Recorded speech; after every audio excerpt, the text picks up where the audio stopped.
for Senator Alan Peter Cayetano to deliver the contra sona or his observations from the State of the Nation address yesterday.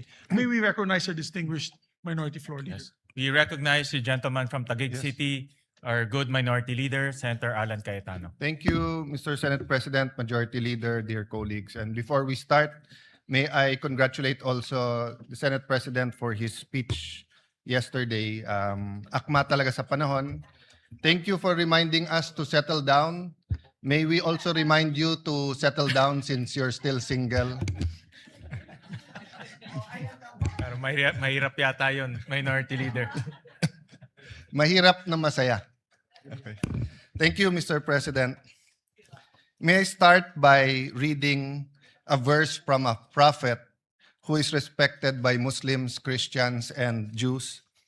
Jeremiah said in Jeremiah 29:11, "For I know the plans I have for you, declares the Lord, plans to prosper you and not to harm you, plans to give you hope and a future." God talks about plans. Wala pong sino man sa atin ang magsasabi ng plans o plano na walang vision. Vision is contingent on actions. So siguro po sa privilege ng oposisyon at ng minority na magbigay ng kontrasona, napakalaga po na meron tayong isang bagay na pagkakasunduan bilang mga Pilipino, which is a common vision. But in Jeremiah 29:11, when God says He will give us hope and a future, the plans comes from Him. But if we choose our own plans, or if we choose the plans of the devil, the reverse will happen. We will not have hope, we will not have a future, and instead of prosperity, we will have harm. Many times in the 1980s, I asked my dad about politics, about government, governance. Minsan tinatanong ko, bakit marami kang kaibigan sa oposisyon? Bakit marami kang kaibigan sa media? Bakit ganyan ang debate sa batasan pambansa? Ano ang issue ng Marcoses at ng Aquinos? Not knowing that two of them will be my colleagues today. Not knowing that we will have a President Aquino and President Marcos much later. But there was always a common thread in the answer of my father when I would ask him questions. He would say, para sa inyo to, para sa mga kabataan to, kayo pag-asa, para sa next generation ito. It is in that spirit that when I read the Bible and see the Father's heart, the relationship of a father and a son should be the relationship of leaders of a country, leaders of a province, leaders of a city, leaders of a barangay with his constituents. So payagan niyo ako, Mr. President, na ipagpatuloy itong conversation na to na tawagin nating kontrasona sa pamamagitan ng pagtatanong ng isang anak sa isang ama at pagsasagot ng isang ama sa kanyang anak. So syempre po ang unang tanong ng bata o ng anak, Tay, Tatay, Dad, ano po ba ang state of the nation? Siyempre po, sasagutin natin siya, Anak, ang state of the nation ay isang paglalahad ng estado o kalagayan ng ating bansa. Kamusta ang ating komunidad? Kamusta ang ating gobyerno? Ang ating ekonomiya? Maganda ba takbo ng buhay? Hirap ba ang ating mga kababayan? Tay, bakit po kailangan ng state of the nation? Sagot po ni Tatay, para may starting point tayo na pag-usapan natin nasaan ba tayo ngayon? Saan ba tayo papunta? Paano tayo pupunta doon? Ano ang vision, goals, plans, at mga programa? Ano ang pananalapi na kailangan natin para ma-achieve yung vision na yon na gusto natin puntahan? Kaya kasunod parati ng SONA, ang pag-deliver ng Executive Department ng national budget or yung kanilang proposal sa both houses of Congress. Anak, nasa demokrasya tayo. Kaya hindi pwedeng diktahan lang tayo. Kailangan natin ng national discussion pag-uusap para magkaisa tungo sa isang vision or pinagkaisahan vision para sa ating bansa at ating kababayan. Watak-watak na nga tayo. Lalo pang nagkakawatak-watak kapag ka may mga suliranin o crisis. Ano kaya ang pwedeng magpakaisa sa atin? Or ano po kaya ang pwedeng magbigkis-bigkis sa atin? Una po, ang pagmamahal sa Diyos. Pangalawa ho, pagmamahal sa isa't isa. Pero ngayon po, pag binabash natin yung isa't isa, nagagamit na rin ng Diyos, nagagamit din yung pagmamahal sa bayan, pagmamahal sa isa. So may I propose that we work together for a common vision. We will disagree how we get there. We will disagree what to prioritize, how much to put where, how much time to spend on each issue. But if we agree on a common vision, then we have something to truly give the next generation. Tay, ano po ba ang vision? Ano po ba ang goals? Ano po ba ang plans? Vision ay siyang nakikita ng isang leader o na isang community. Ito ay isang kaisipan na kung saan niya gustong dalhin ang kanyang pinamumunuan. Kailangan ng pagkakaisa papunta sa isang vision. I'm reminded of the story told by many people, including Dr. Miles Monroe, of the story of Walt Disney. There was this particular ride that was going to be groundbreaking, first of its kind sa Disneyland. He put a bench, he continued to just look at that area, then started drawing, then called his engineers at sinabi niya sa engineers, eto ang gagawin natin bagong ride. Magiging bagong section ito ng Disneyland. He died before it was completed. When it was completed, the MC called the wife and said, before he passed the mic sa asawa, sabi niya, nakakalungkot because hindi makikita ni Mr. Walt Disney yung project niya. So pagkuha po ng mikropono ng asawa, sabi niya sa MC, ikaw ang nagkakamali. Kasi ayan yung upuan, no? Araw-araw nakikita ng asawa ko yung project kasi may vision siya. Tayo, ngayon lang natin nakita yan.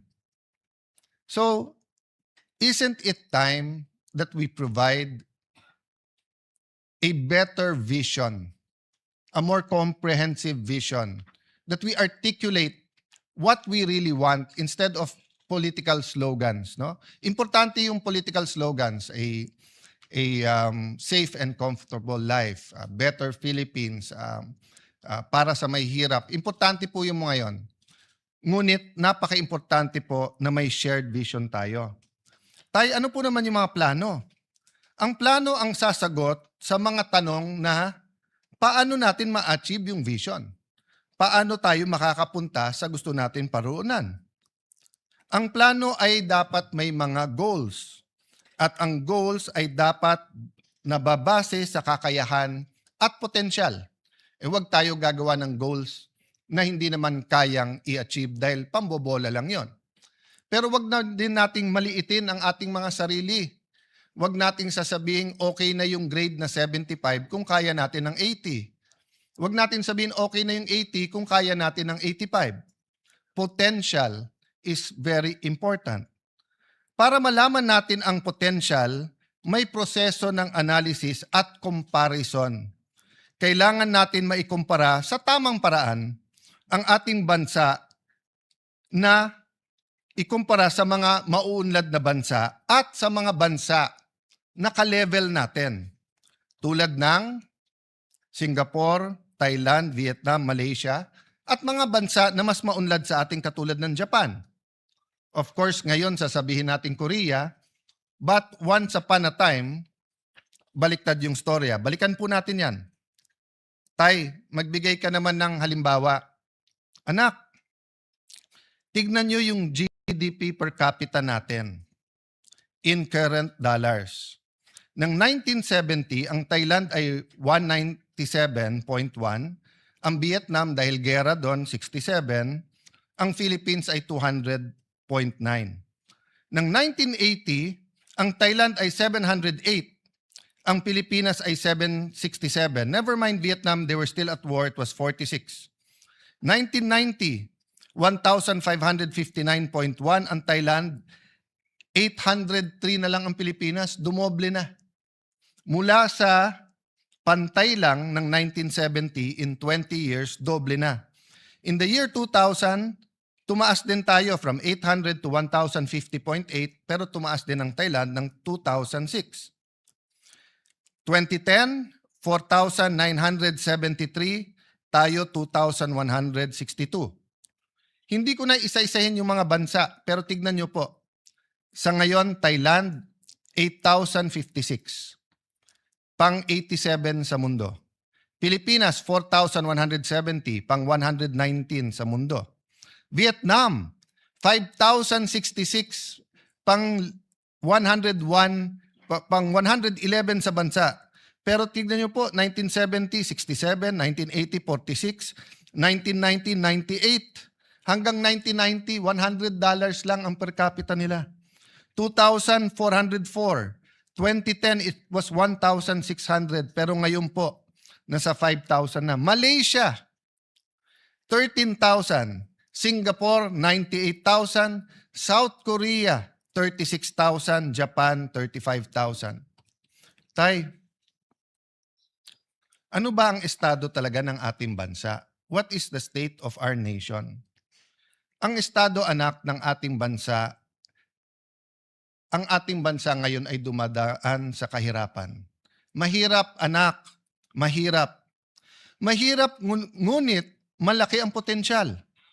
Mahirap, ngunit may dahan-dahan na pagbabago. Mahirap, ngunit malaki ang potensyal. May mga pagbabago, ngunit puno ng pagsusubok. Puno ng pagsusubok at ng peligro. Hirap ang mga namamasadang tricycle at jeep, mga riders. Hirap sa taas ng presyo ng diesel at kuryente. Hirap ang ating mga magsasaka. Mga anak ng magsasaka, ayaw na po nila maging magsasaka o farmers. Hirap po ang mga estudyante, marami rin pong tumitigil sa pag-aaral. Hirap po ang ating mga OFWs kasi tumaas man ang presyo ng dolyar, labis din tumataas ang presyo ng bilihin at ng kuryente sa ating bansa. Tay, malaki din ba ang potensyal ng ating bansa? Malaki ba ang potensyal ng Pilipino at Pilipinas? Nako anak, siguro sa buong mundo baka Pilipinas ang pinakamaganda potensyal. Bakit po? Mayaman at maganda ang ating bansa. Pag-usapan natin pinakamataas na bundok. Pag-usapan natin ang pinaka-humble na plains. Pag-usapan po natin ang dagat, ang ilog. Pag-usapan natin ang kahit anong mineral, ginto, pilak, nickel. Pag-usapan natin langis, natural oil. Meron po tayo. Pag-usapan naman natin ang Pilipino. Sabi nung iba, natural resources natin ang number one blessing ng Panginoon sa atin. Hindi po. Ang Pilipino ang number one blessing sa Pilipinas. Napaka-adaptable ng Pilipino. Dalin mo sa Middle East, dalin mo sa Ukraine, sa Europe, Southeast Asia, Africa. Tinitingala. Gawin mong nani o yaya, nagiging pangalawang nanay. Gawin mong aid sa dentistry, mas gusto pa siya kaso dun sa kanyang dentist. Yung mga nurse natin, lalong hinahanap kaso sa mga doktor. Yan ay sa Japan man, yan ay sa London or sa Amerika. Napakalaki ng potensyal ng mga Pilipino at napakagaling natin sumunod sa batas. Basta't tayo'y nasa abroad. Tay, ano po yung peligro? Anak, ang number one na tinuturo parati sa amin ay ang edukasyon ay ang great equalizer. Yung aking ang ama ang sabi sa akin, anak, lahat ng iiwan ko sa inyo, pwedeng mawala, pwedeng mawaldas, pwedeng nakawin, pero ang edukasyon, na nakamtam mo, walang pwedeng magnakaw sa iyo yan. Pero bakit ko sinasabing may peligro? Unang-una po, yung sa problema ng pagkabansot or yung pong sinasabing stunting. Sinasabi na hanggang 25% or 1/4 po ng Pilipino ay nasa endangered ng stunting. Naging bisita po ng Pilipinas ang Pangulo ng Singapore at naging privilege po ng Taguig na maging bisita dahil may proyekto po sa ospital ang kanilang isang foundation, ang Temasek, at napakaganda ng mga teknolohiya. Pero nagulat po kami sa speech ng Pangulo ng Singapore. Sabi niya, kasi ito'y isang finance person, magaling sa negosyo, magaling sa finance. Sabi niya, sa lahat ng nakita niya sa gobyerno, ang pinakamalaking return sa tao ng isang bansa ay yung first 1,000 days. Yung simula sa mabuntis hanggang 1,000 days nung bata, sapagkat pag siya'y nabansot at apektado ang kanyang mental and physical growth, apektado din po ang kanyang emotional growth, apektado ang kanyang health. So kahit anong scholarship, kahit anong gold card ng PhilHealth na ibigay mo sa bata na nabansot na, ay hindi mo na maibabalik. Hindi mo na, yung stunting ay pwedeng maging irreversible. So yun po ang number 1. Kailangan nating pagtulong-tulungan yung peligro sa ating bansa yan. Can you imagine 1 out of 4 Filipinos who could be the best pilot, the best accountant, the best lawyer, who could be someone who discovers the cure for cancer, who could be the next Hollywood star, who could be the next tennis star after Alex, the next Carlos Yulo. Hindi niya makakamtan ang kanyang pangarap at kanyang potensyal. Bakit po? Dahil hindi kaya ng magulang niya, pero ang gobyerno bilang pangalawang magulang ay may ibang priorities. Siguro naman, Mr. President, dear colleagues, we will all agree. Stunting has to be a priority. We keep doing the same thing and expecting different results. Mali po yun. Mga suliranin sa ating education system. I recognize every single person, our Secretary of Education, Secretary Angara, our colleague Bam Aquino, every single person here, Ate Pia, Tess Daman, Joel Villanueva, lahat po. Siguro, isa-isahin ko lahat ng senador dito. Of course, committee chair din ng Education Committee who did a great job, si Senator Win Gatchalian. Lahat po tayo ay may contribution sa edukasyon. Pero ano sabi ng EDCOM? Yung K-12 na dapat 12 years, 7.5 years lang. So ang sinasabi natin sa buong mundo, K-12 kami. So akala nila 12 years ang education natin. Hindi po, 7.5 lang. So una ang forma, kaso sa substance. Sinasabi ko po to dahil peligro po to. Kahit anong pagbabago ng curriculum, kahit anong dagdag ng mga gadgets, kahit anong modern equipment, kahit anong taas ng sweldo ng ating mga teachers, kung punong-puno ang classroom at half day, at 7.5 years lang sila, para tayong K-8, kulang pa, bitin pa ng 0.5. Total outstanding debt out of now is 12.79 trillion at the end of 2022. The debt increased by 45% to 18.55 trillion as of the end of 2026. Bakit po ito peligro? Yes, numbers lang po yung utang at depende din po ang utang sa ratio niya sa GDP.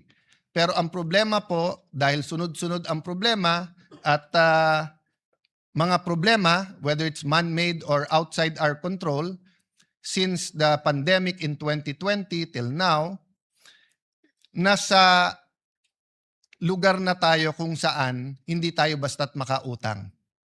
So yung ibang bansa, nung dumating yung Israeli, Iranian, US conflict, nakautang, nakagawa ng mga programa. tayo dahil nga sa laki ng utang, yung fiscal space kung pag-usapan, ay problematic na. Hirap din po ang ating mga magsasaka. Kanina lang po, yun po ang pinag-uusapan dito. Senator Pangilinan, Senator Loren, Senator Amy na may puso talaga sa agriculture. Kaya kung sino man ang magsasabi sa atin na okay naman ang takbo ng ating agriculture, let's agree to disagree. Kasi I think in the last 40 years, I'm not blaming only this administration, we haven't figured out how to really modernize, how to bring back the enthusiasm in agriculture, how to make it really a good business that people will go into farming. Actually, maraming mayaman na pumapasok sa farming. Pero yung mahirap na farmers, umaayaw sa farming. So isang problema talaga yung kapital. The share of agriculture, forestry, and fishing sector to the GDP steadily declined to its lowest point of only 7.9% in 2025.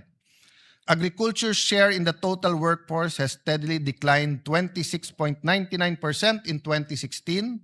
8 years lang po. In 2024, it was only 20.61% as the economy shifts towards services and industry. Maganda naman po ang services at saka industry. Pero nakita natin yung problema ng supply chain. Nakita po natin yan nung pandemic. Kailangan ng isang bansa na singyaman natin both sa lupa at sa forest, sa bundok at saka sa dagat. Kailangan we learn to be self-sustaining and produce our own food. Agricultural workers are also receiving the lowest wages among economic sector. Poverty incidence remains high among agricultural workers and farmers, 27%, and fisher folk, 27.4%, based on PSA data of 2023. Parati kasi tayong nagdi-disagree, kaya napabayaan ang agri. 'Di ba? Marami po talagang magaling sa Pilipinas, 'di ba? We really disagree with many things. So, ang napabayaan yung agri. Mr. Senate President, do you agree? Mas mahirap ang maghanap ng trabaho, pero nahihirapan na po ngayon ang ating mga trabahador. Lahat po ng may trabaho, especially kung daily wage earners, hirap po talaga. Kasi we have a minimum wage, we do not have a living wage that the Constitution envisioned. The Constitution envisioned a living wage. What is a living wage? Sapat sa sa tirahan, whether yan ay rerentahan o huhulugan, sapat sa pagkain sa buong pamilya, 3 beses man lang sa isang araw at ang Pilipino ay mahilig magmerienda, sapat sa anak na gustong mag-aral, sapat sa panggastos sa medical. So, a simple life, but a living wage. Malayo po tayo sa living wage. Sa Amerika po, maraming silang sinasabing mahirap. Pero doon po, maging driver, maging waiter, maging security guard, nakakabili po ng bahay, nakakapag-aral, nakakabili po ng kotse. Ang taxi driver po sa Singapore, tanungin mo, saan nagbabakasyon? Bihira niya sasabihin ang minsan Thailand, minsan Japan, pero karaniwan sasabihin sa inyo, London, Germany. Ang ating pong mga taxi driver, hindi makapagbakasyon kasi isang kahig, isang tuka. Pero kung nahihirapan po yung mga may trabaho, nahihirapan po ang mga walang trabaho. Yung naghahanap pero walang mahanap na trabaho. Simula po, at least po yung mga kasing edad ko, kasama po ang Senate President, kasama po Senator JV, Senator Migs, Senator Cheese, si Senator Padilla ata, sing edad ko rin.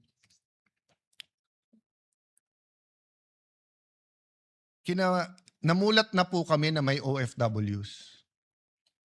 And may lugar po na mabibilib ka, for example po, ibang-iba ang akalain ko sa Saudi. Pero pagdating ko doon po, kahit draftman kahit hindi po siya architect or engineer, bossing-bossing doon. Talagang sanay sa mga lugar, etc. No? May mga peligro din, pero lalo po kung ikaw isang professional, ikaw isang architect, for example, doon, na pagtatapos yung anak at magka-ambisyon man sila na yung anak nila ay magtrabaho din doon, it is from strength to strength or from one level of socioeconomic status to a higher level. Hindi katulad po, for example, ng iba nating mga nani sa Hong Kong na ang kinikita ay katumbas po ng 18 to 25,000 pesos. Kung 5 yung anak, it barely pays the bill. So malamang po yung asawa OFW din. So malamang po yung anak kay tita or kay tito or kay lolo o kay lola tumitira at lumalaki. At ang problema, dahil nga sa poverty, hindi rin po nakakatapos yung iba, second generation sila na OFWs, pero hindi tumaas ang antas ng trabahong at ng kita na inaasam-asam nila. So ang tanong ko, Mr. President, going back to vision, can we not have a vision, whether it's 5 years, 10 years, 20 years, where a Philippine president can say, at this year, there will not be any more, let's say it's 2026. Wala bang pwedeng magsabing in 2041 or in 2050? Yung totoo hindi bola. O in 10 years, wala nang Pilipino na OFW na napilitan lang mag-OFW dahil walang trabahong maganda sa Pilipinas. So you will always have expats, you will always have OFWs who want to work somewhere. So if artists love Europe, let them go to Europe. If you want to specialize in a certain branch of medicine and want to study in the US or London, you're free. But yung sasabihin mong, hindi, chef ako.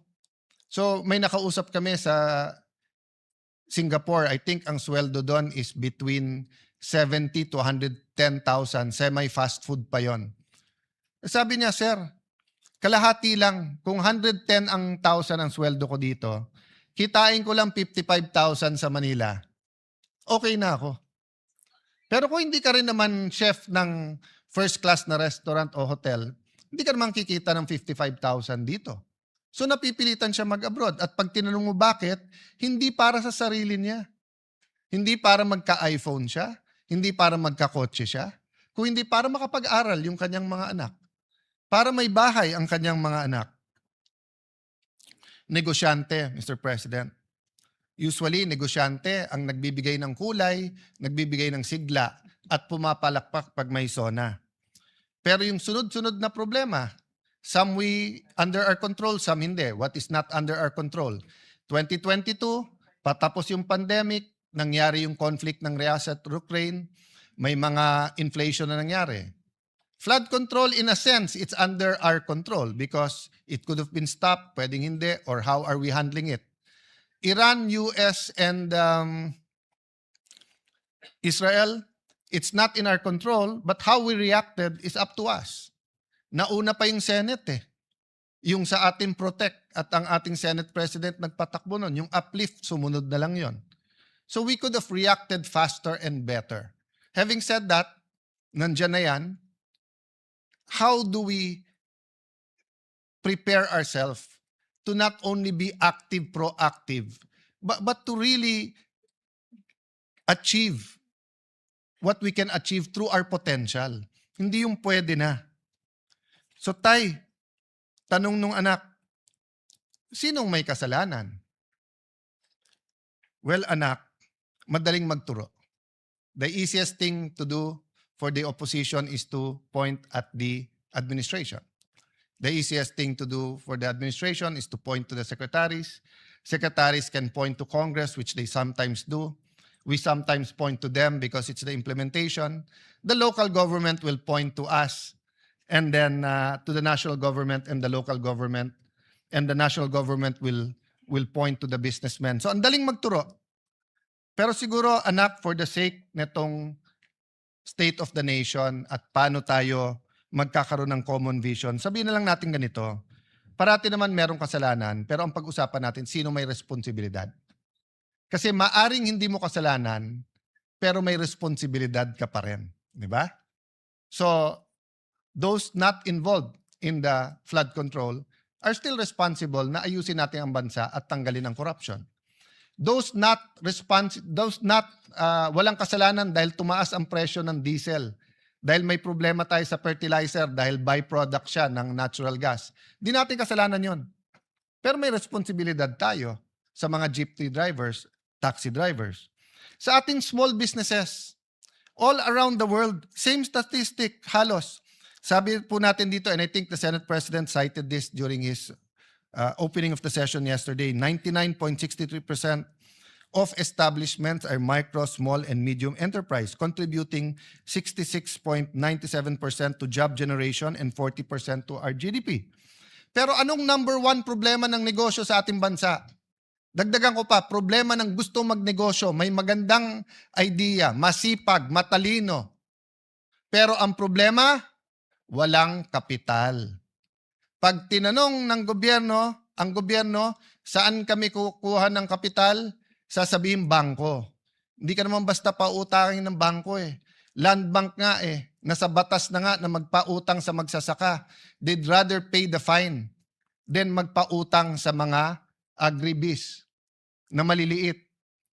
Kung wala ka rin isasanla sa bangko, wala ka rin titulo ng lupa o wala kang sasakyan, wala kang mga ari-arian, sasabihin sa'yo, diyan ka sa pawn shop. Eh sa pawn shop, bukod sa mataas ang interest, may isasanla ka pa rin.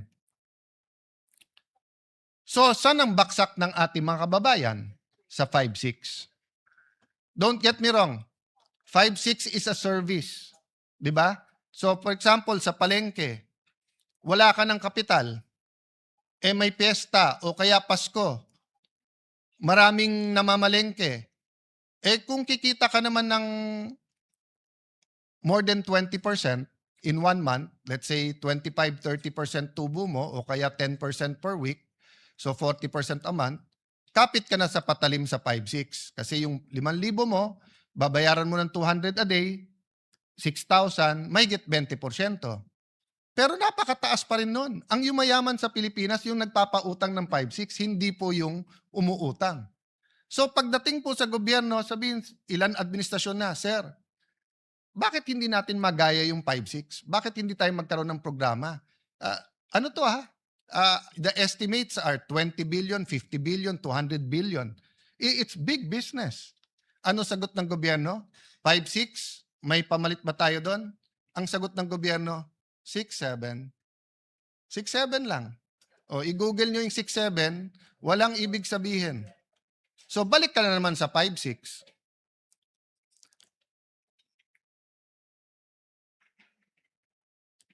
Children in conflict with the law. Yan ay isang debate. Mainit ang debate dyan. Pero hindi ba mga kababayan, mga kapwa magulang, kung itong tatay na to ay sinasagot po ang tanong ng anak? Responsibilidad din yan ng magulang, ng teachers, ng simbahan, ng mga komunidad. Sabi nga po, di ba ni Hillary Clinton, it takes a village to raise a child. Yes, there is something that caused that child to become violent. Whether siya may mental disease or problem, whether siya na-depressed, whether siya ginamit ng mga kriminal, the point is, Mr. President, there is a blame, but there's also a responsibility. Pag ang isang lugar, whether sa US yan, whether sa Latin America, whether yan po ay sa Africa, whether sa Tondo, whether it's in any rough neighborhood, at sasabihin marami ng gangs yan, it is our joint responsibility. In the end, there is a specific blame, and there is a general responsibility. Habang usapan natin yan, mahabang usapan yan, Mr. President, but eventually, we do have to discuss it sincerely and very deeply. Tay, bakit mahirap ang ating estado? Ano ba ang pumipigil sa ating bansa? Well, may mga bagay nga na wala sa ating control, yung mga external. May mga bagay na nasa ating control. Pero may mga bagay din na ina-address natin directly pero ang problema kultura. For example, we have to address corruption. But we have to address the culture of corruption. Sasabihin natin, wag magnakaw sa flood control, pero ina-address ba natin ang pandaraya pag nangongopya sa exam? Ina-address ba natin yung simpleng pagsisinungaling sa araw-araw? Ina-address ba natin na sa bawat kailangan ng Pilipino, lisensya, business permit, real property tax, customs, ay may lagayan? So, the culture of corruption continues to lay hold. And as a Christian, I believe there's a spiritual aspect to that battle. There are spirits that control, di ba, that are principalities and authorities. Kaya sabi sa Bible, you have to bind, then you have to occupy. Hindi sapat na mawala yung iba't ibang scam. Kaya nga palaki ng palaki ang scam sa ating bansa. Policies ay nagpapahirap din sa atin. Nabanggit ko na kanina yung K-12. Mukhang tama si Senator Jinggoy Estrada. Tanggalin na natin ang 1 o 2 taon sa senior high kasi K-10 na 10 taon na nag-aaral ang bata na mas kumpleto ang gamit niya ay mas mabuti kaso sa K-12 pero 7.5 years lang ang pinapasok ng ating bata. Another example, ang bata ngayon karaniwan sa highly urbanized ay half day. Sabi niya, Tay, ang ganda naman ng tinuturo ng aming mga teachers. Magagaling naman ang aming mga teachers. Yung nasa mga religious schools, parochial school, Christian schools, yung mga nasa madrasa, Brother Robin, no? Sabi, maganda naman tinuturo sa amin eh. Maka-Diyos. Anong problema? Hindi po kung ano tinuturo nila, kung anong nakikita nila. Children learn by what they see, what they experience, not by what they are taught. So, Mr. President, that's a lesson. Mr. President, that's a lesson to us. It is a lesson to us, Mr. President, that in everything we do, the children are watching. And they learn from that. So whether it's the internet, television, whether it's news, whether it's cartoons, whether it's video games, all of this influence them. So what's the solution? Maging klaro kung ano tama at kung anong mali. Di ba? Kahit mapanood nila, pero nakita nila, eto, naparusahan dahil mali, matututunan nila mali. Pero Mr. President, pag nakita nila yung mali, nagiging tama sa matatanda, I remember in the 1980s, yung kasama ko parate, he was in the Marines and they were asked during martial law to lecture about not having colonial mentality. Ano po ang ginawa nila? Nagtuturo na ang local is as good as imported. And then kumuha ng sigarilyo, at that time, dito pa pinapasok yung sigarilyo, kinuha Blue Seal. So, yung mga tinuturuan, hindi matuto. Mr. President, pumunta ka ng Hong Kong, Singapore. Sabi ni Senator Pia, pati sa Thailand. Napaka-liberal na nga sa Thailand dahil ang cannabis ay pwede, pero ang vape hindi. I think kay Senator Win Gatchalian, ang ating Senate President, without an S, sorry. Ang halimbawa, ang nagsabi na may nagpakita ng statistics, I think that was 2 years ago, 3 years ago, na despite being heavily regulated, hindi na re-regulate. Halimbawa, sa Baguio City, inulat mismo ng City Health Office na may 350 menor de edad ang nahuli dahil sa pagve-vape sa loob ng 1 taon. Ayon din sa isang survey, 1 sa bawat 7 kabataan Pilipino na edad 13 hanggang 15 ay kasalukuyang gumagamit ng vape.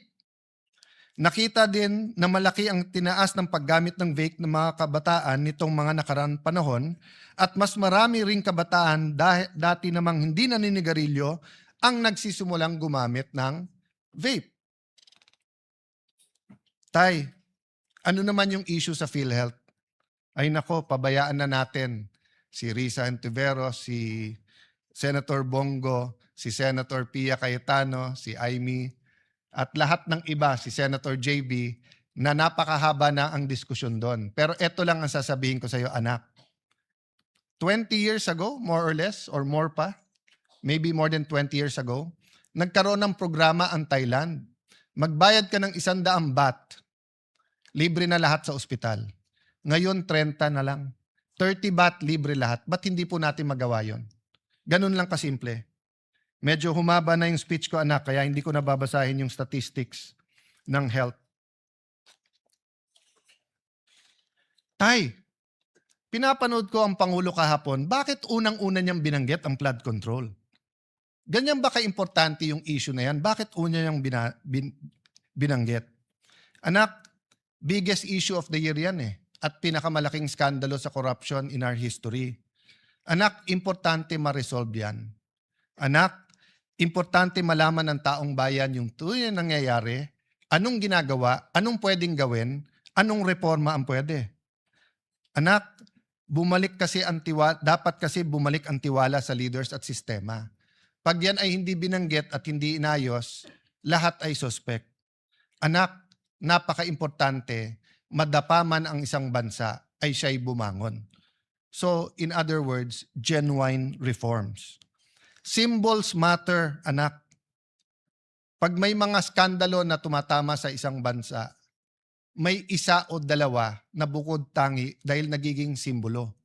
Either simbolo kung paano ni-resolve ng isang bansa at paano niya nilampasan ang corruption, or simbolo kung paano nanatiling nakadapa ang bansa at hindi makatayo. So sana anak, we will find the strength and wisdom to conclude the investigations, to hold people accountable, but also to put the genuine reforms. Isang simpleng example lang, isang simpleng suggestion na binigay ko sa DPWH na 2 beses tinanggap ng secretary pero mukhang hindi ginawa. Ordinaryong cellphone, kunan lahat ng projects para makita kung may ghost o wala. So 1 year later, the problem is hindi pa kumpleto yung data. Pero wag ka mawalang ng pag-asa, anak. Walang bansa sa mundo nang hindi dumaan sa corruption. At walang bansa na umunlad na hindi niya kahit papano na-address ang corruption. Tay, bakit ba pinilit mo na dito tayo sa syudad tumira? Kasi anak, dati at least sa probinsya may makakain ka. Ngayon, dito sa mga syudad, lalo sa Metro Manila, libre ang uniforme pag nag-aral, may scholarship pagka college, pagka single parent, kapag ka PWD, pag senior, may regalo, may cash gift, meron pang minsan mga giveaway. Dito anak, may internet. Mr. President, in 1980, 1/3 lang ng Pilipino ang nakatira sa urban. 2/3 ay sa rural. And we know around the world, mas maganda ang ugali ng mga nakatira sa rural. Mas may sense of community, sense of camaraderie. Mas may malasakit sa isa't isa. Pero napilitan ang mga kababayan natin sa rural. Bakit po? Go to certain parts of France, of UK, even the US, Canada. Rural, pero may kuryente, may tubig, may ospital, may eskwelahan, may internet. Sa atin hindi. Pag sinabi mong urban, sigurado po yan, mayaman. Pag pumunta ka ng rural, mahirap. Ang problema, ang mahirap sa rural, pag pumunta sa urban, mahirap pa rin. Mas maginhawa buhay, pero mahirap pa rin. Mahirap po. So, Mr. President, we should have a real rural development project. That was something I heard a lot in the 70s, 80s, 90s.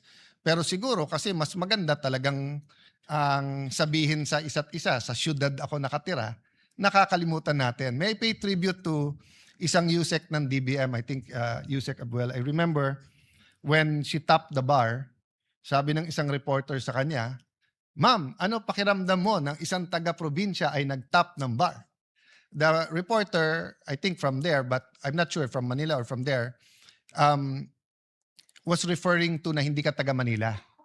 Kasi dati, karamihan ng top 10 nandito sa Manila, Manila Law Schools. Sabi po niya, "Excuse me, Baguio is a city. So hanggang ngayon po sa atin sa Metro Manila, pagka hindi ka sa Metro Manila or Metro Cebu o Metro Davao, or minsan taga Metro Cebu ka na, Metro Davao, ang dating sa atin sa mga Metro Manila, taga probinsya kayo. Walang masama po maging sa probinsya. Ang problema po, bakit wala tayong rural development program? Which brings us to transportation. Mr. President, ako'y natutuwa na narinig ko po yung additional trains at stasyon na sinabi in both zonas. Last year zona at ngayon. Pero bakit po, kung titignan natin ang national budget, kalye pa rin ang ating tinututukan. Tignan nyo po ang Laguna Lakeshore, yung ginagawa pong highway po dyan. Nasabi natin last year at umuo ang DOTR Secretary, umuo ang DPWH Secretary, na pag-aaralan nila kung lalagyan man ng kalye, lalagyan din ng tren. Pero wala akong nababalitaan magandang plano para sa tren na magkakabit ng probinsya ng Rizal, probinsya ng Laguna at Metro Manila. Napakasimple lang po niyan. Ginagawa na po yung kalye. Nire-reclaiman na po yung lake. Ganon din po ang Mindanao Railway. I have to speak because wala po dito si Senator Bato. Pero sa last year budget natin, inamin po ng DOTR kung lalagyan lang nila ng 10 bilyon.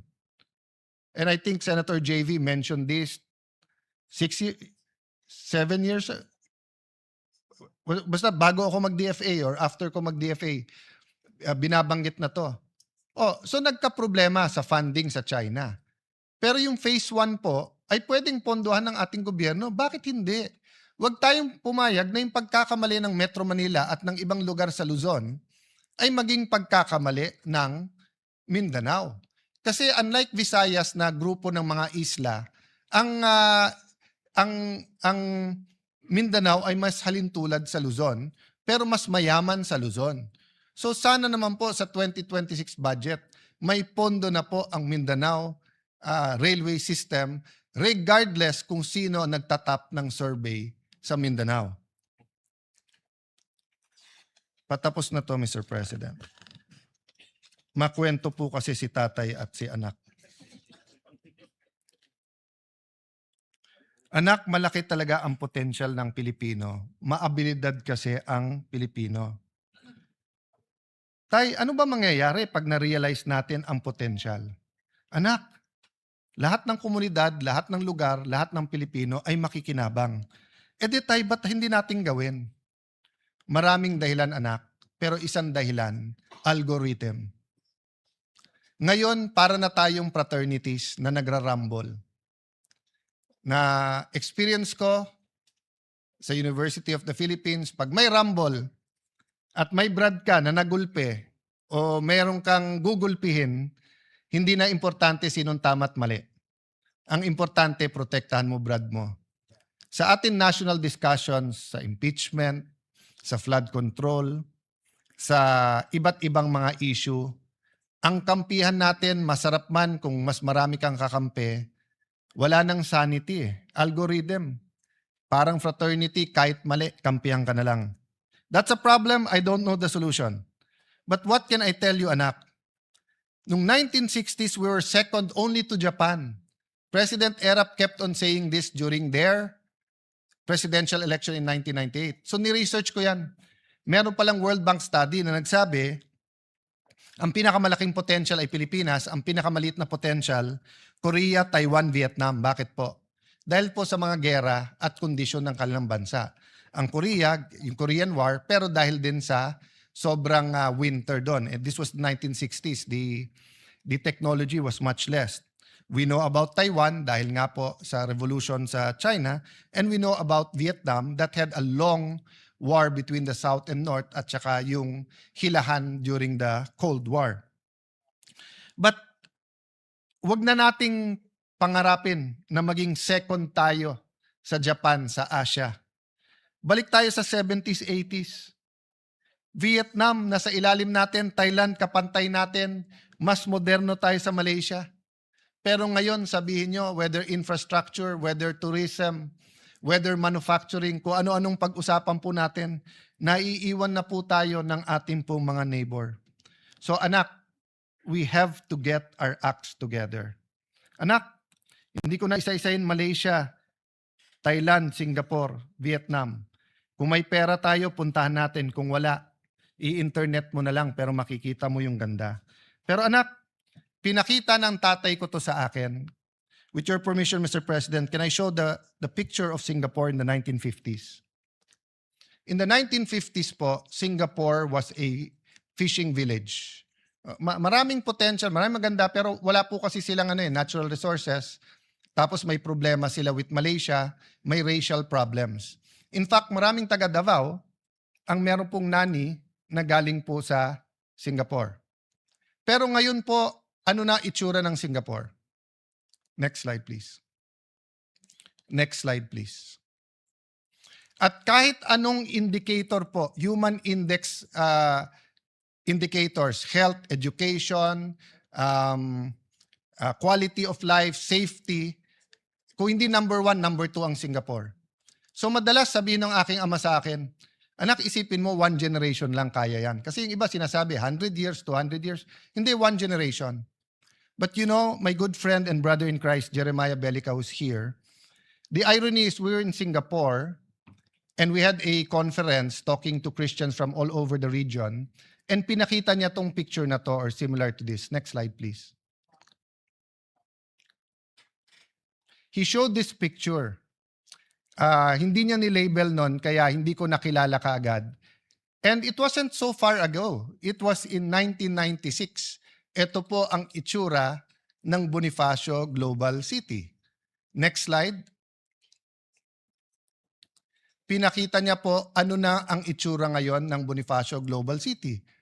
In 20 to 30 years po, not only did a city rise from 5 million a year in 2009 na budget sa scholarship, 1 billion na ngayon. From a few hundreds to a few thousand, more than 50,000 scholars, between 15,000 to 80,000 pesos. From Fort Bonifacio, catering to mostly Metro Manilan, richer cities, yung nagtatrabaho dyan, in the last 10 years, napakaraming engineers, abogado, chef, na nag-graduate, mga professionals, dahil nga nag-rise up in less than 30 years. Next slide, please. President Pinoy saw the potential. So this is just the comparison. Next slide. Ilan administrasyon ang sinubukan ibenta yung part ng FTI? 2012 po to. Ano na itsura ngayon ng Arca South? I was there last Sunday sa Landers. Dinala ko yung anak ni ate at mga pamangking ko. Next slide, please. It's turning out to be, quite a beautiful development. At yung traditional barangays ng Senate, ang Signal Village, Marlica Village, ang Upper Bikutan, Western Bikutan, napakaraming residente ang naglalakad na dyan. So Mr. President, kaya po natin. I don't have time now and I don't have the pictures of how Cebu City, Mandaue, Davao City, Iloilo, Bacolod, your city, Mr. President, Valenzuela, Mandaluyong, Cagayan de Oro. I was thinking if I'm going to mention the city of Senator Jinggoy and Senator JV, but I will mention San Juan. No? But my point is, Mr. President, may pag-asa eh. Di mo kailangan maghintay na matagal. So nung bata ako, gusto ko na sabihin sa matatandang politiko, panay sabi nyo, para sa amin eh. Pero kayo lang yung mayaman eh. Di naman nagbabago. Kaya wag tayong magalit sa mga bata ngayon if they're demanding that when we said this is for you, they want to see faster results. At kaya, Mr. President. So in that sense, let me close, Mr. President, by saying, let's take a second look in having a new local government code, giving more decentralization. Actually, I will push the envelope dahil nakatingin sa akin si Robin Padilla, na may kakampi siyang mabigat. Kakampi po niya si Dr. Jose Rizal, na nagsabing federalismo ang dapat sa Pilipinas. So Mr. President, there are system changes that can help our country.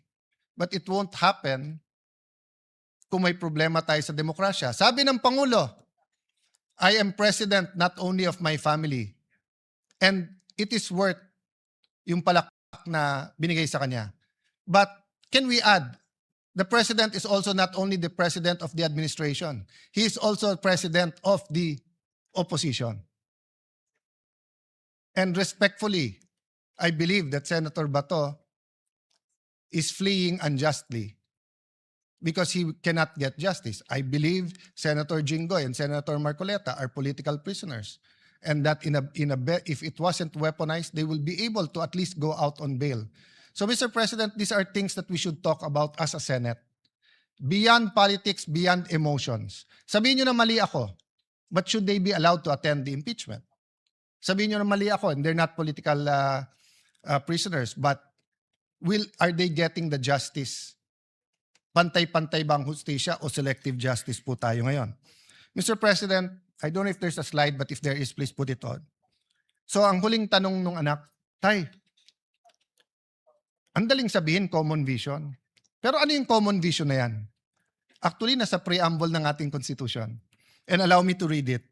We, the sovereign Filipino people, imploring the aid of Almighty God, in order to build a just and humane society and establish a government that shall embody our ideals and aspiration, promote the common good, conserve and develop our patrimony, and secure to ourselves and our posterity the blessing of independence and democracy, under the rule of law and a regime of truth, justice, freedom, love, equality, and peace, do hereby ordain this Constitution.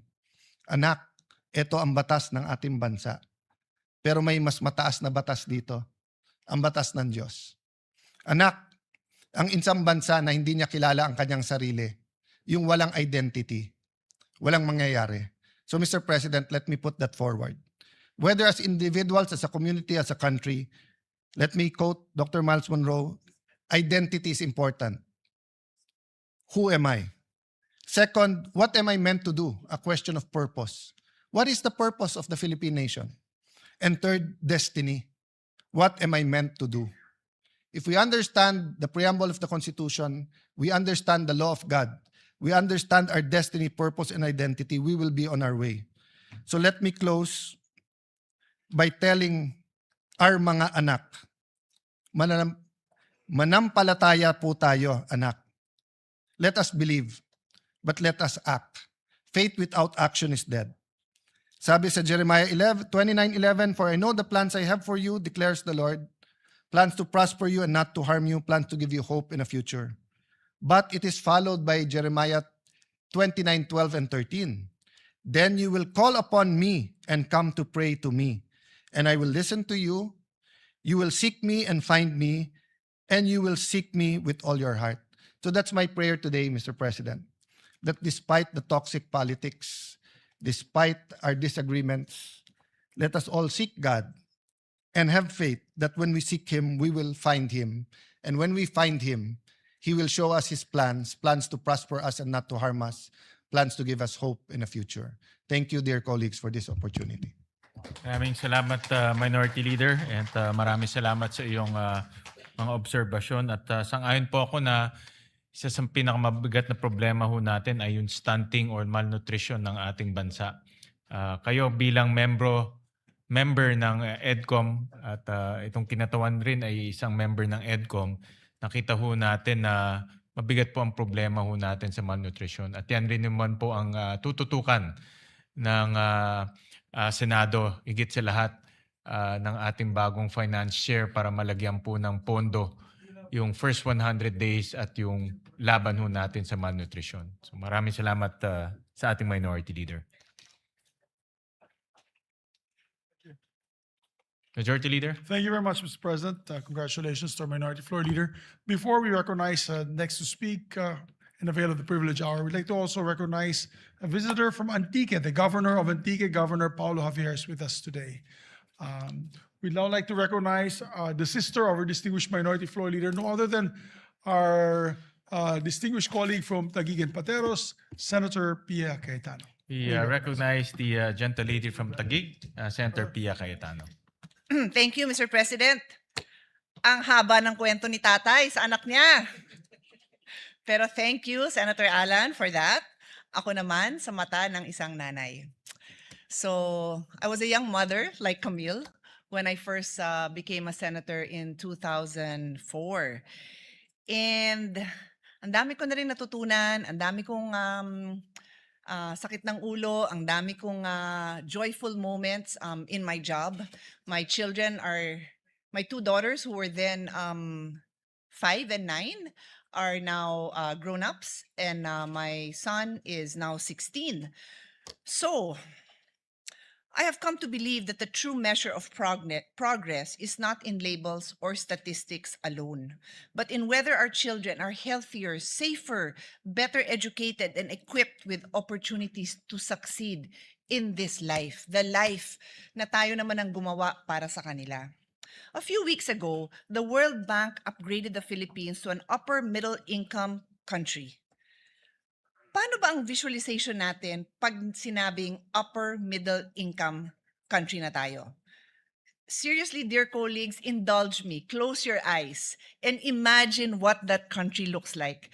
So I had more time to think about it, so I don't have to close my eyes, but really I challenge you. Di ba ang naiisip natin, blue skies, parks, happy family, right? That's always the vision. Happy family, grandparents, everybody healthy, parents that can provide for their children, 3 meals on the table, kaya umuwi ni tatay o ni nanay ng matinong oras na hindi naubos yung panahon niya dun sa traffic na 4 na oras na hindi siya makasakay dahil maayos ang transportation system, o kung sa probinsya man sila nakatira, meron man lang, katulad ng sinabi ni Senator Alan, may tren man lang doon, may bus, kung ano man, pwedeng mag-enjoy ng weekend. May mga sidewalk, bike lanes, park. Parents are watching their kids play sports or watching their kids perform in a concert. Di ba yan ang magandang weekend? Tapos yung mga bata, kumakain ng masustansyang pagkain. At katulad ng sinabi ko, healthy ang parents and grandparents dahil meron din silang health system na madali nilang ma-access. At pag holiday, pwedeng may handa. At guess what? Pwedeng umuwi sa probinsya na hindi ubos ang sahod dahil hindi ganun kamahal ang airfare na katulad ng dinadanas natin ngayon. Pero napakahirap ipagmalaki at ipaliwanag na tayo ay isang upper middle income country kung hindi naman ito nararamdaman ng karamihan ng mga Pilipino. Ano nga ba ibig sabihin nito? It means that the country has a gross national income per capita between $4,496, so 277,000 pesos, okay, to $13,900 or 860,000 pesos, reflecting the economic size rather than individual household income. So ito po ay national economic size. Hindi po to individual income. So when you look at the vast majority that are minimum wage earners, less than minimum wage earners, informal sector, hindi naman sila nandito sa income bracket na ito. This is merely an income classification. It is a way of grouping economies according to average income. It does not reflect the struggles of ordinary Filipinos, ordinary families, because this is our reality. SWS Survey 2026 reveals that 52% or 14.5 million Filipino families identify themselves as poor, while 42% consider their families as food poor. Hindi man lang makakain ng maayos. Another SWS survey of 2026 states that 23.2% of Filipino families experience involuntary hunger in the first quarter of 2026. Involuntary po, hindi po nagda-diet, sadyang wala na ho talagang makain. According to PSA, poverty incidence, this is as of 2023, is 15.5% or 17.54 million poor Filipinos. So when we celebrate our status as an upper middle income country, ang pakiramdam ng tao, you do not see us. You do not hear us. Hindi nyo kami nakikita. Hindi nyo kami napapakinggan. Hindi nyo ramdam ang hirap namin. Kaya ako po, never ho ako nagse-celebrate kahit ilang taong ko na yung naririnig na malapit na tayo mag-upper middle income. But it does not translate to a better life for most of the Filipinos. I can spend all my time on this. I will not, because yes, we can argue it is better because makaka-avail ng mas magandang mga loans and so on and so forth. Pero matagal pa ho ang effect nun. In fact, if you look at what investors are looking for, they have a long list of wants if they will invest in this country. Hindi lang basta yung makita nilang upper middle income ka. So I look to the SDGs, the Sustainable Development Goals. With only 4 years left before the 2030 deadline, and as the chairman of the Senate's Committee on SDGs, Innovation and Futures Thinking, we have been meeting with various agencies to understand where we truly stand. According to the data from PSA, out of 17 SDGs, only 10 have shown progress since 2015. Only 10. However, even among these 10, 8 are not progressing fast enough such that we will meet the targets of 2030. So, mukhang fail po tayo sa Sustainable Development Goals. Even more concerning is that 2 goals are actually moving backwards. These are the SDG 3 on good health and well-being and SDG 11 on sustainable cities.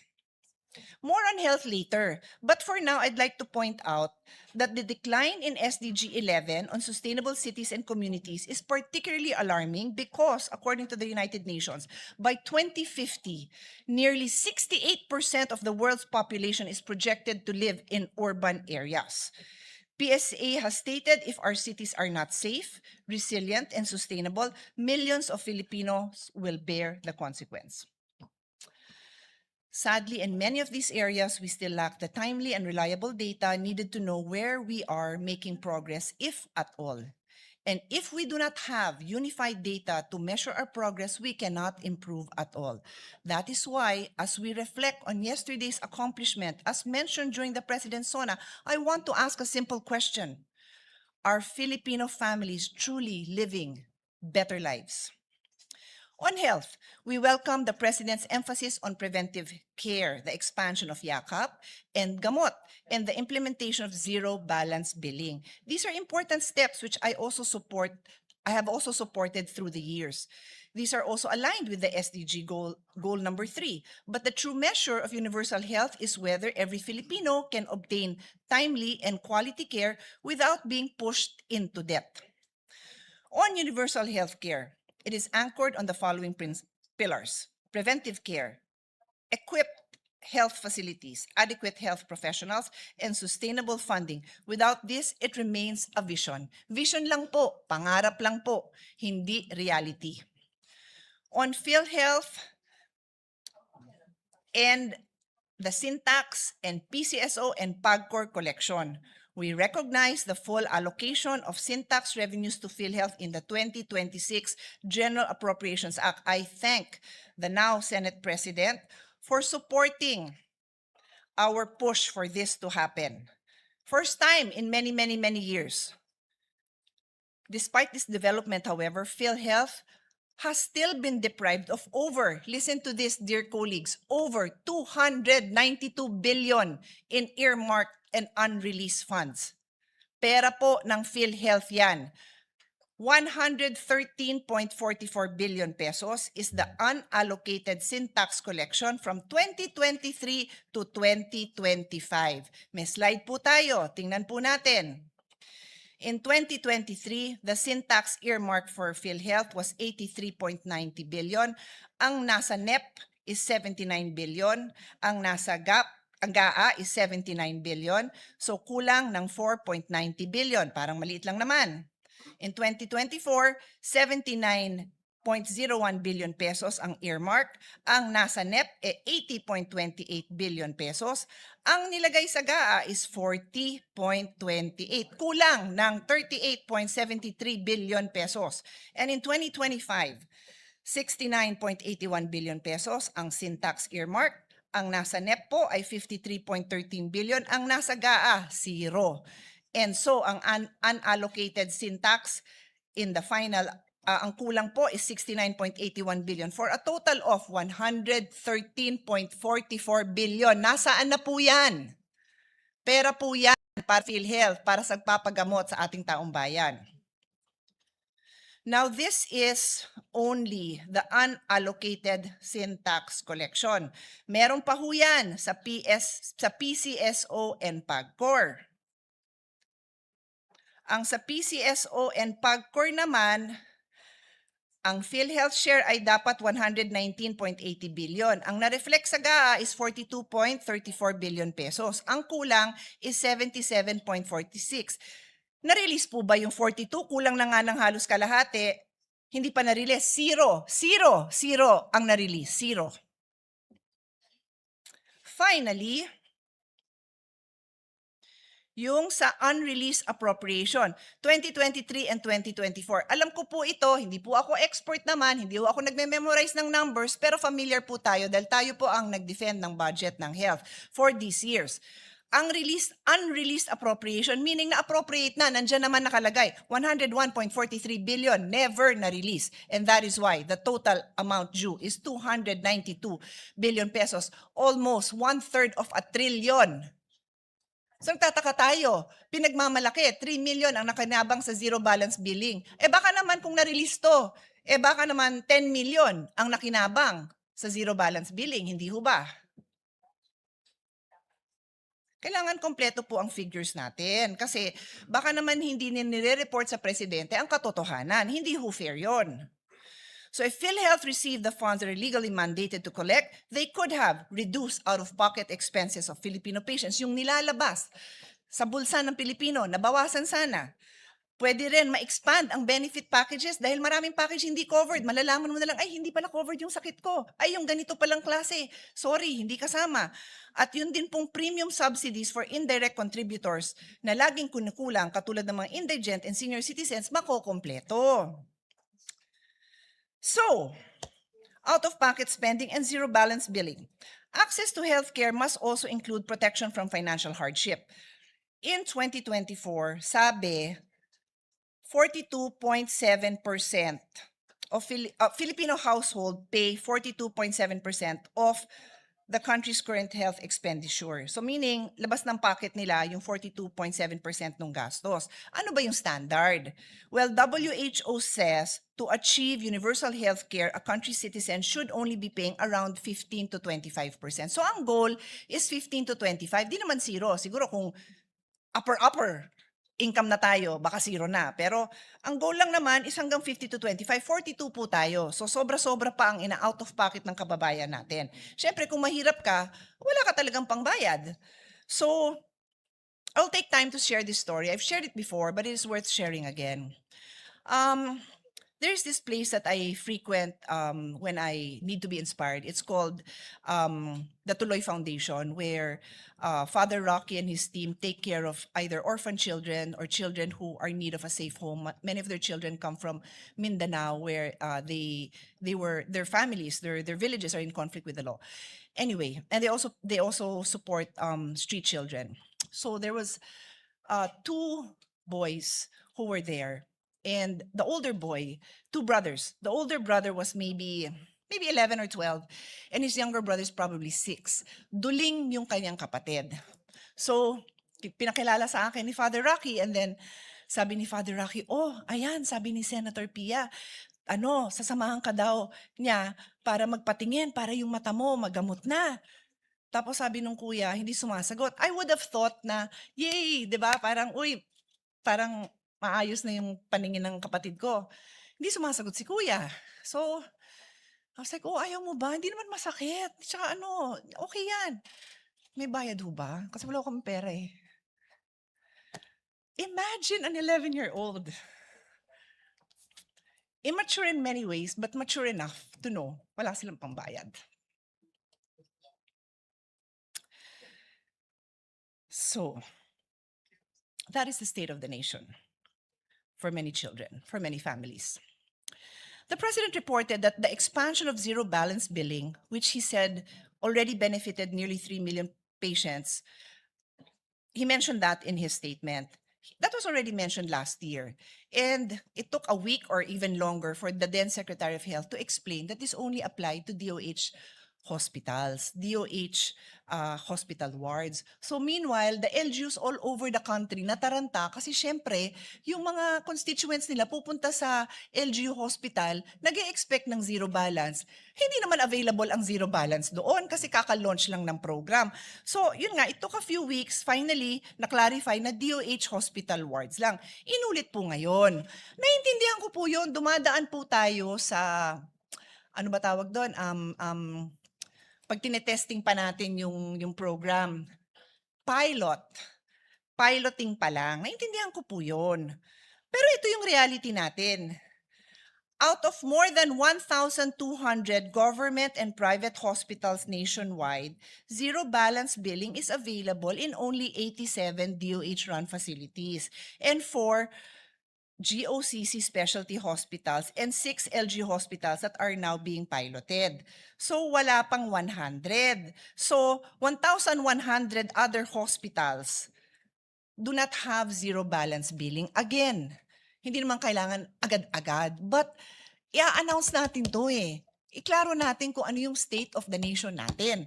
More than 1,100 hospitals do not have zero balance billing. So, these are the details.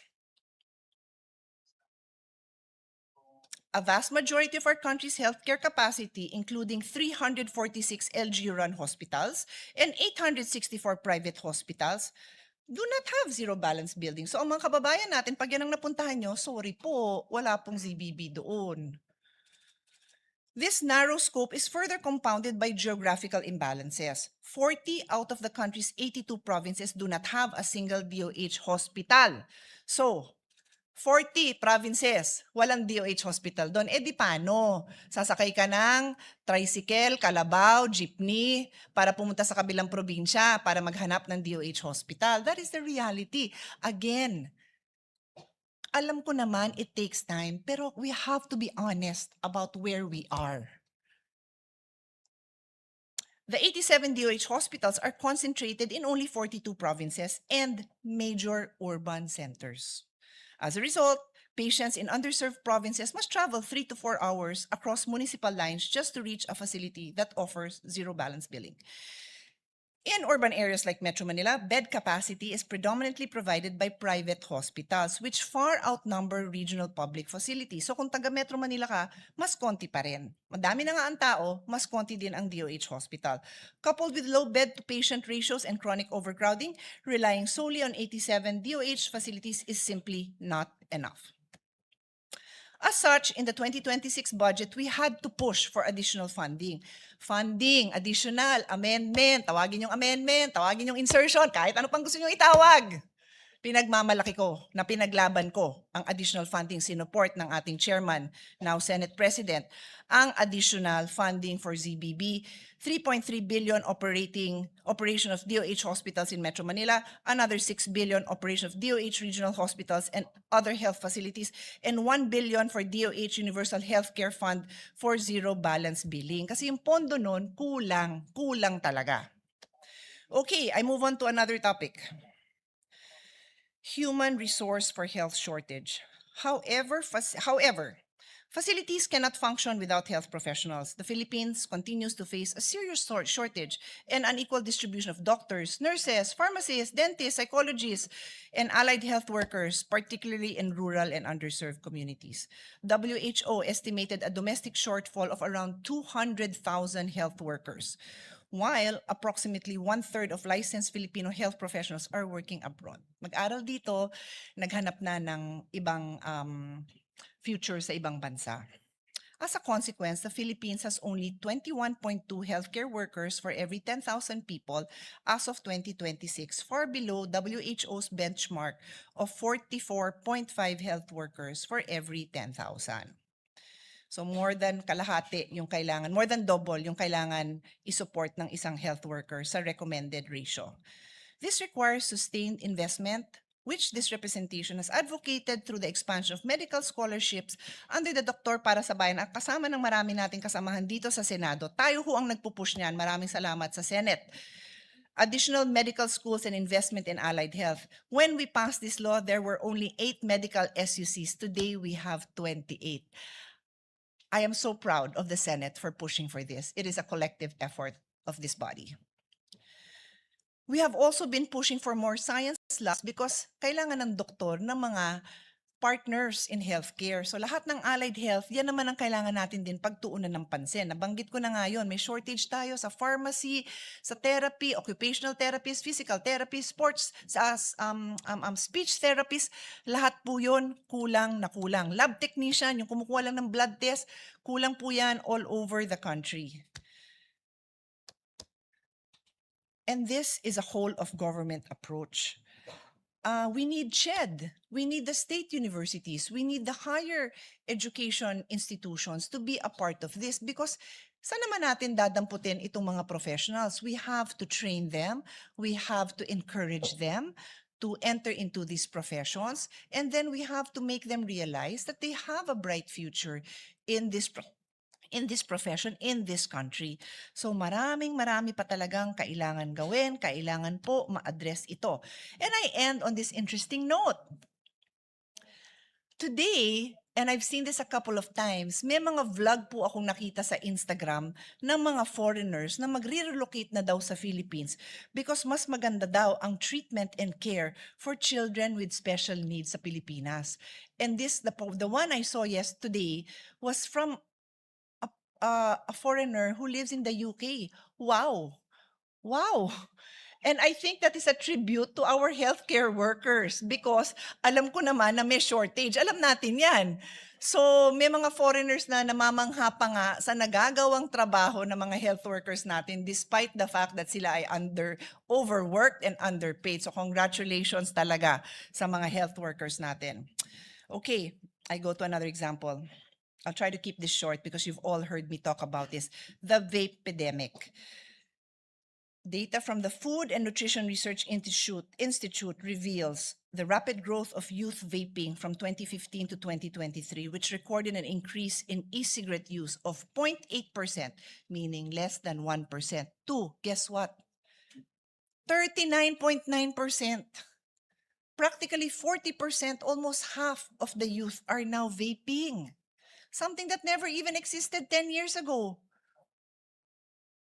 A focus group research conducted by the Institute for Global Tobacco Control at the Johns Hopkins Bloomberg School of Public Health finds a tidal wave of flavors from e-cigarette manufacturers have been embraced by Filipino youth since 2022, not even 5 years ago, when the Philippine government lifted restrictions on e-cigarette flavors and lowered the legal purchasing age to 18.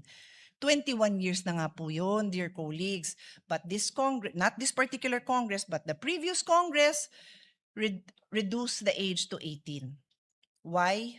I do not know why. The US FDA, this is interesting, dear colleagues. I reported many times that the US FDA has rejected 55,000 flavors in the US because unhealthy yung flavors. I researched again. 1 million flavors na ang na-reject ng US FDA sa mga nag-a-apply na magbenta ng flavored e-cigarettes sa US. Ang Pilipinas, ilan ang na-reject? Sige nga, isipin natin. 1,000 applications kaya? 5,000? Ang nireport is that they have rejected certain applications because of the flavor descriptors. Because it violates a provision in the law that we have na bawal mag-describe ng fruit flavors, bawal din mag-describe ng dessert flavors. So na-reject yun because of the way it was described, not the content of the vape. So good luck sa mga nagve-vape, sa mga magulang na pinapayagan nyo ang anak niyo nag-vape o hindi nyo alam na nagve-vape dahil hindi po tested yung mga products na yan. Pwedeng lason ang vini-vape ng mga anak natin dahil hanggang ngayon wala pang natitest. Dahil binigay ng Kongreso ang power din sa DTI na wala namang kakayanan ng DTI at hindi naman nag-aabala. For whose benefit? For the benefit of the vape manufacturing companies, many of whom are the same cigarette companies. That is the state of our nation. Vape promotional events using celebrities and endorsers and giveaways are still rampant and these are not allowed. Pero nangyayari pa rin. So I move on. Teenage pregnancy. I welcome the President's recognition of teenage pregnancy as an urgent national concern. When we fail to protect our youth from early pregnancy, we deprive them of a future. Napakahirap po ng problemang ito, Mr. President. And I intend to work with our colleagues who will be supporting clear measures on this.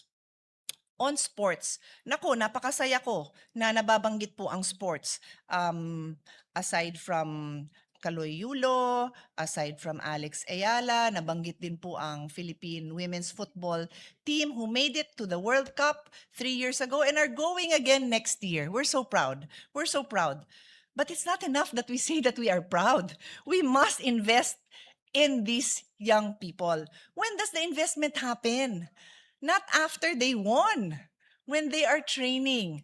So every year, and I don't know how many of our colleagues, but I know there's quite a few of us here who receive requests from our Philippine Sports Commission, from Philippine Olympic, from the various NSAs asking for support for the grassroots talent that they have identified. They need to train, they need to compete, they need facilities to be able to improve. I am a true believer that sports can change life. And I want to take this opportunity to thank the families, the private sector, the LGUs, and the coaches behind the success of all these athletes. Many of them are responsible for the success of these athletes. And we will never know who they are. So government can stand up. Wag lang natin palakpakan pag nandyan na. Tulungan natin habang hindi pa sila nadidiscover, habang hindi pa sila sikat. Education. I laud this year's education budget, truly a record-breaking 1.35 trillion or 4.4% of GDP. It finally meets the UNESCO recommended benchmark of 4 to 6%. But not much was said about it during the President's SONA. And at the proper time, we would be happy to expand on this because much progress has been made, but there are still a lot of work to be done. Classroom shortage is still there. Teachers' workload, alam na alam ng Senate President natin yan dahil siya po ay chairman ng committee natin ng basic education dati. Itong guidance counselor, I am proudly in a very early supporter of the need to figure out what we can do about this. And we now have 10,000 new school counselor associates, but it is still a far cry from the number we need. So we need to still find ways to attract even more young people to enter into this field. Sadly, natawag pa tayong bullying capital of the world. Sana hindi naman totoo, pero we still have to be conscious na may ganon at hindi tayo pumayag na manatili itong sitwasyon na ganito. Early childhood care and development, very close to my heart. I was blessed to grow up with a mother who specialized in early childhood education. And all the experts tell us how important this is. Every barangay needs at least one functioning child development center for early education, health, nutrition, and social development services. Coordinated po iyan. So much more has to be done, Mr. President, so much more. Sama ko na dyan ang inclusive education. The same gap between policy and practice show up in inclusive education. We have a law. This must be fully implemented so learners with disabilities get trained teachers, proper assessment, accessible facilities, and individualized support, not inclusion on paper alone. This historic education budget is an important achievement, but it must now produce historic improvements in learning, measured by whether our children can read, understand, think critically, and build a future for themselves.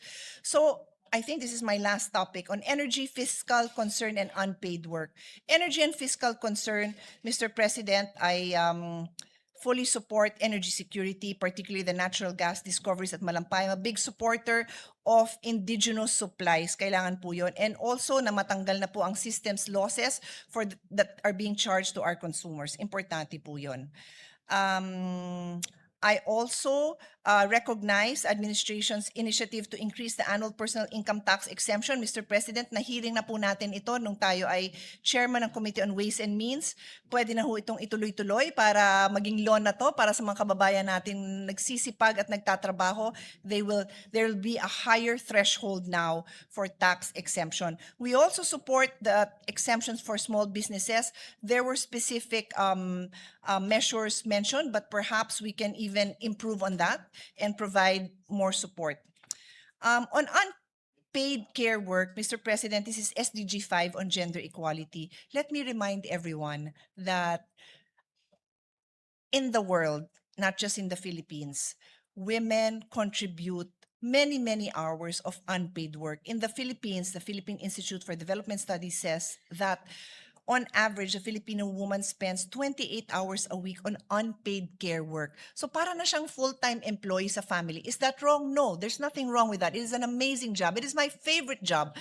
But it is unpaid work. So for many women, wala na silang maibang mapagkakitaan kasi dito na nila binuhos yung oras nila. And then they are not even recognized as contributing to society. Hindi man lang nabibilang as part of GNP yung napakahirap na trabaho nila. In other societies, binabayaran yon. It's either ikaw ay child care provider for senior citizen, provider for somebody who's sick. But for women, most do not get paid for this work. This is something that is a worldwide problem, and maybe the Philippines can finally do something about it, Mr. President. So, I move on to another topic, water situation. I welcome the President's continued commitment to irrigation, water security, and disaster preparedness. On water security, this is a pressing issue. The DNR reported that about 40 million Filipinos still lack access to a reliable water supply. The PIDS reports that 12.4 million remain without safe water. In the hearing I had, not in this Congress, but in the last Congress, ang layo pa natin, Mr. President. Ang layo pa natin. We must work double time on this issue, Mr. President. Now, the link to food security is also clear. Farmers are the first to suffer when irrigation is weak or water is scarce because agriculture depends on water for planting, growing, and harvesting. Our colleague, Senator Aimee, might be sharing more about this. We have a lot of experts here, Mr. President, Senator Aimee, Senator Kiko. I leave it to them to elaborate more on this, but I join them in their passion to uplift the lives of our farmers. Reports in June 2026 show that 8 major Luzon dams are still receding, including Pantabangan, falling far below its normal levels. Mahirap po yan, Mr. President. Mahihirapan tayo sa agriculture natin, mahihirapan po ang mga farmers natin. That is why irrigation and water security must be treated as a core development investment and not a side program. Using strategic foresight and futures thinking, we must plan ahead by improving climate data, water monitoring, irrigation systems so we can prepare for shortages before they happen and protect families, livelihood, and food security. Sa ibang bansa nga, siguro yung sa mga upper income, middle income countries, talagang they rely po on foresight and futures thinking. They do. They use AI, they use technology to help forecast and to help their farmers. Di ko alam kung nagagawa po natin yon. Sana naman, for the one of the poorest sector in this country, dun tayo magbuhos ng atensyon sa kanila. In closing, it is my hope that by the time we begin the budget process, we will be able to provide all committee chairpersons with the detailed data and agency reports needed to guide their deliberation. Ito po yung mga SDG reports, yung mga indicators, so that our budget priorities are anchored not just on needs, but on measurable progress towards our SDG targets. Maraming salamat po. Maraming salamat, Senator Pia, and papasalamat rin po ako dahil po sa inyong pagpursige. Kasama po si Senator Rizzo Ontiveros, si Senator Lauren Legarda, dahil po sa inyong pagpupursige, sa inyong determinasyon at consistency, nataasan po natin ang budget ng PhilHealth. Ang original net budget ng PhilHealth is 53 billion, but yung 2026 approved budget is 129 billion, of which 16 billion galing po doon sa mga overpricing items ng DPWH. So nadagdagan pa natin. Yan ay dahilan po kay Senator Pia, Senator Risa, kay Senator Lauren na consistently pinapaalala sa Committee on Finance yung kulang sa earmark allocations for PhilHealth. Yes, Mr. President, we thank the Minority Leader also. I personally for mentioning my advocacy, of course, in transport modernization, particularly the Mindanao Railway System, and also Senator Pia Cayetano, another health advocate, for also mentioning the needs, no, that for the universal health care to be able to further improve these programs. On that point, Mr. President, Sen. Padilla would like to deliver a manifestation regarding the contrasona of Senator Alan Sen. Pia Cayetano. I move that he be recognized. We recognize the gentleman from Nueva Ecija, Senator Robin Padilla. Maraming salamat po, Ginoong Pangulo, at sa ating pong pinunong mayorya.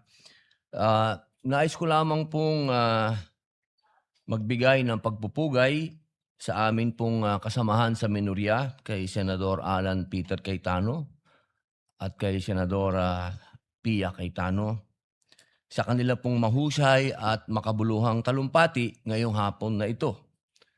At ako po ay nagpupugay din sa atin pong kasama sa mayorya kay Senator Risa Hontiveros na nandito po at nakinig sa atin na minorya. Maraming salamat po.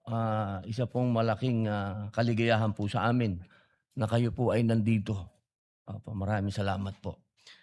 Sa usapin po ng SONA ng ating mahal na Pangulo, Bongbong Marcos, Ferdinand Marcos Jr., meron lang po kaming mga komento at kasi kami po sa Bicol, sa Camarines Norte, Ginoong Pangulo, lagi po kaming nakakaranas ng brownout. Ito po ang malaking problema namin sa Bicol. Sabihin ko na po buong Bicol region. Kasi, yan pong grid. Nandiyan po yan sa Sual, Pangasinan. Doon po nanggagaling ang energy, ang kuryente. Binabato po yan, dadaan sa maraming lugar bago makarating sa amin sa Bicol. At kapag nagkaroon po ng suliranin, ang mga power plant na yan, ang unang-una pong nagdurusa sa brownout ay kami sa Bicol. Kasi hindi naman po ma-afford ng mga namumuno sa atin na ang Calabarzon ang i-brown out nila dahil nandun lahat ang industrial cities and masasabi natin nandun ang industriya. Kaya doon sa baryo, lagi ang brown out. Ang hinihingi po sana namin, total na pag-usapan na yung sinasabing system loss, bakit hindi po sana bigyan ng solusyon kung ano yung kailangan namin sa malalayong lugar? Bakit hindi po kami payagan na magkaroon ng otonomiya na bigyan kami ng kapangyarihan sa malalayong lugar katulad ng pag-decentralize o pag-devolve ng ilang aspeto ng energy development. Katulad po sa aming Camarines Norte, pwede naman kami sanang pahintulutan na magtayo na lang kami doon ng sarili naming power plant dahil ang kailangan namin 100 megawatts para hindi na po kami nagsasuffer dyan sa systems loss. Kasi isipin niyo po yun, Ginoong Pangulo, babato yan. Ang layo ng bato. Nasaan po yun? Kumbaga, bago dumating sa amin yun, ang dami ng systems loss. Kaya sana po, magkaroon po din ng programa tayo o ng mga panukala na magkaroon na po ng otonomiya ang mga malayong lalawigan na kami na magtayo ng aming power plant at sana po nakikiusap kami na yung hinihingi naman ng gobyerno na mga tinatawag nilang requirements, wag paikliin naman po nila. Paiksiin naman po nila. 2014 pa po ng Camarines Norte nilalakad magkaroon ng power plant doon. 2026 na hanggang ngayon, hindi pa rin po kami tapos sa requirement. Ito po yung mga masasabi po natin, Ginoong Pangulo, na pangmatagalan yung mga totoong solusyon na pwede po sana nating tignan. Ngayon po, isa pa po, napag-usapan po yung napakaganda pong plano, yung rocket. Ako po'y natutuwa dyan dahil nung bata ako, ako din po ay tagahanga nung lumanding ang rocket sa moon, yung mga ganyan, yung ito pong kailan lang, umikot yung... Ano po yan pangarap yan ng bawat bansa. Pero sana po, ang kahilingan ko lang po, bago po tayo makarating dyan, maayos muna po yung transportasyon namin sa Bicol. Alam niyo po, Ginoong Pangulo, hanggang ngayon, 12 oras po ang papunta sa aming lugar. Yung pong train, buti pa po nung bata ako, may train kami papuntang Bicol. Ngayon po, wala na po kaming pag-asa yatang magkaroon na ng train.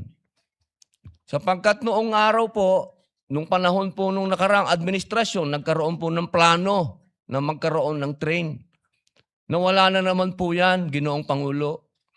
Sana po, mabigyan natin ng atensyon na bago tayo mapunta sa rocket, magkaroon din tayo ng bullet train. Alam niyo po, sa Indonesia may bullet train na. Ito pong mga ganitong pangarap, kaya po nating abutin. Kaagad. Ito po yung gusto natin na maibigay sa mga katulad po namin na nasa malayong probinsya. Isa pa po, Ginoong Pangulo, narinig ko po kayo. Ito po yung unang narinig natin nung 2025 SONA.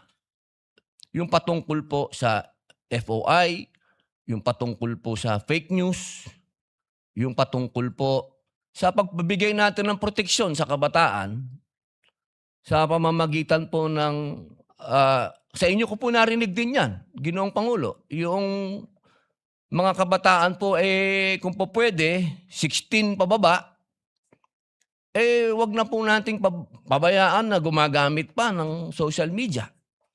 Ito naman po, practice na sa ibang mga progresibong bansa.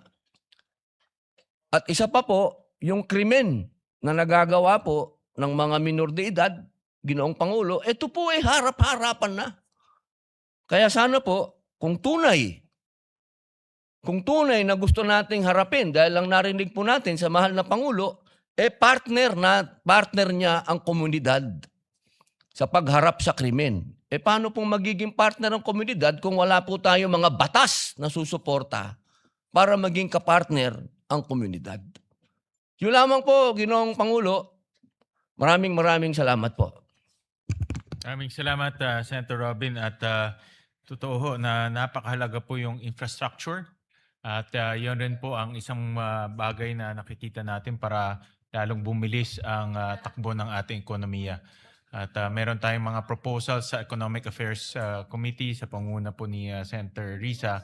At yung bill ng ating Deputy Majority Leader, yung MIND Act, si Senator J.V. Arcito ay isang priority measure para bumilis yung pag-implement ng ating mga infrastructure projects sa ating bansa. Yes, Mr. President, I would like to thank also the Senate President for mentioning the MIND Act, the Master Plan for Infrastructure and National Development, in your opening speech yesterday. And likewise, our distinguished colleague, Senator Risa Ontiveros, for finally giving priority to this very important measure. And we just had our hearing already. So we have already started the ball rolling. So all of these concerns that were brought up here in the Senate by our distinguished members of the minority, because I'm just proud that here in the Senate, we really cross party lines, especially when it comes to national interest. So hopefully we will be able to pass this very important measure by the end of the year. With that, Mr. President, I move to that we proceed with the reference of business. Is there any objection? Hearing none, the motion is approved. The Secretary is directed to read the items in the reference of business. Message from the House, letter from the House informing the Senate